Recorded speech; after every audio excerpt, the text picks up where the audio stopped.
Cela fait des millénaires que Mars fascine l'homme. Elle est l'un des premiers astres à avoir été repéré très tôt dans le ciel. Souvent associée à une intervention divine, les Mésopotamiens voyaient en ces déplacements un signe annonciateur de destruction, d'épidémie, voire de peste. En Égypte antique, elle était considérée comme la gardienne de la Voie lactée. Ce n'est que 5000 ans plus tard, en 1610, que Galilée réalisa la première observation au télescope de la planète rouge. Pendant des siècles, l'homme pensa qu'elle était habitable et habitée. Ainsi, en 1895, un certain Percival Lowell fit la découverte de formes géologiques à la surface de Mars qu'il considéra être des canaux d'irrigation artificiels, probablement issus d'une forme de vie intelligente. L'idée de la présence d'une vie extraterrestre à la surface de Mars persiste donc très longtemps dans les croyances populaires. Ce n'est qu'après le premier survol de la planète et les premières photographies prises de celle-ci par Marine Horket en 1965 que l'on observa qu'aucune civilisation extraterrestre n'était installée sur la planète. Mais Mars, c'est quoi exactement ?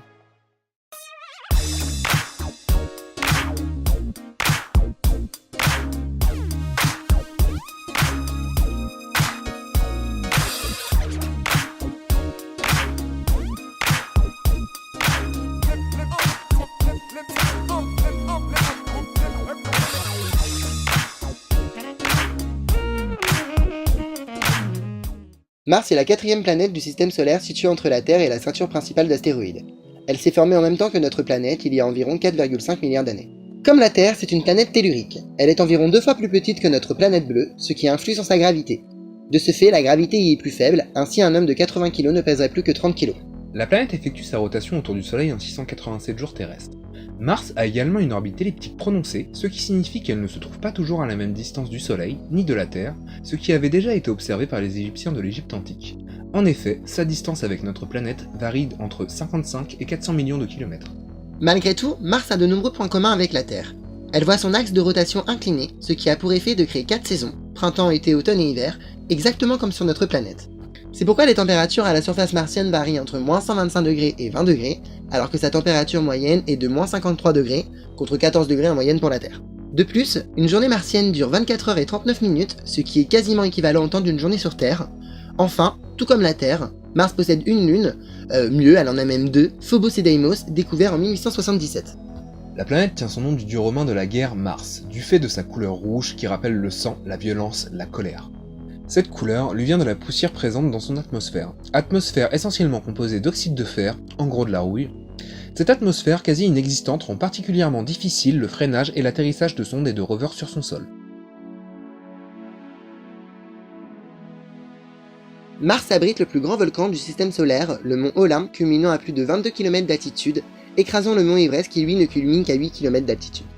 Sa formation a été rendue possible par l'absence de mouvement de plaques tectoniques. La planète abrite également l'une des plus grandes failles géologiques de tout le système solaire, le canyon Valles Marineris, qui s'étend sur plus de 3500 km. Il est 10 fois plus étendu que le Grand Canyon du Colorado. Il doit son nom à la sonde Mariner 9 qui pour la première fois en 1971 le photographia. Il y a environ 4 milliards d'années, notre système solaire comptait 2 planètes bleues, la Terre et Mars. À cette époque, Mars avait une atmosphère bien plus dense qu'aujourd'hui, lui permettant d'abriter des océans d'eau liquide à sa surface, lui conférant un climat chaud et humide. Mais petit à petit, celle-ci a disparu et les océans avec.